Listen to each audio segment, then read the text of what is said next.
देश में इन दिनों भारत और इंडिया शब्द को लेकर राजनीतिक जोरों पर है।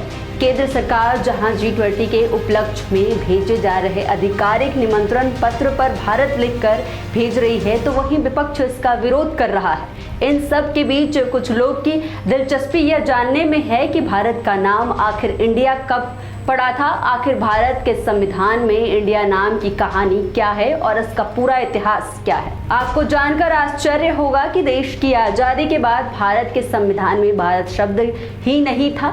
4 नवंबर 1948 मसौदा समिति के अध्यक्ष डॉक्टर भीमराव अंबेडकर ने जो मसौदा पेश किया था, उसमें भारत का नाम कहीं भी जिक्र नहीं था। दस्तावेज बताते हैं कि संविधान सभा के सदस्यों के काफी विचार विमर्श के बाद भारत शब्द को मसौदा पेश किए जाने के लगभग 1 साल बाद संविधान के ड्राफ्ट में जोड़ा गया था। 18 सितंबर 1949 को डॉक्टर अंबेडकर ने जब संविधान के ड्राफ्ट को संशोधित किया और आर्टिकल 1 के तहत कहा गया कि इंडिया जो कि भारत है राज्यों का एक संघ होगा। संविधान की पहली लाइन ही संविधान सभा के सदस्य HB कामत को पसंद नहीं आई और उन्होंने इसका विरोध कर दिया।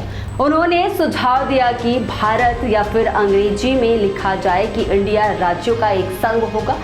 इस वाक्य के लिए उन्होंने आयरलैंड के संविधान का तर्क दिया। संविधान सभा के सदस्यों के बीच भारत नाम रखे जाने को लेकर जोरदार बहस हुई। संविधान सभा के सदस्य सेठ गोविंद दास, कमलापति त्रिपाठी, कलूर सुब्बा राव, राम सहाय और हरगोविंद पंत ने भारत शब्द के लिए जोरदार बहस की। संविधान सभा के एक सदस्य सेठ गोविंद दास ने कहा, इंडिया ना ही प्राचीन शब्द है और ना ही भारतीय संस्कृति से निकला। उन्होंने ना ही ये शब्द वेदों में भी नहीं पाया जाता है।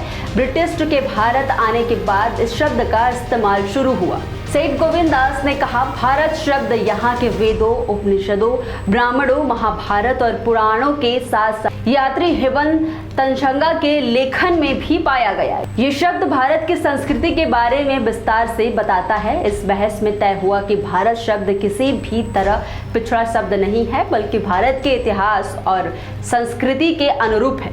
दास ने कहा, अगर हम इस मामले में सही फैसले पर नहीं पहुंचते हैं तो इस देश को लोग स्वशासन के महत्व से नहीं समझ पाएंगे। काफी बहस के बाद यह तय हुआ कि भारतीय संस्कृति, भारतीय भाषाओं में लिखती ऐतिहासिक साहित्य, धर्म ग्रंथों, लोगों की आस्थाओं, उनके जुड़ाव और भावनाओं का मान रखते हुए भारत शब्द को उसका सम्मान दिया जाएगा। इन सब पहलुओं पर विचार के बाद भी भारत के संविधान की शुरुआत में लिखा गया, इंडिया दैट इज भारत।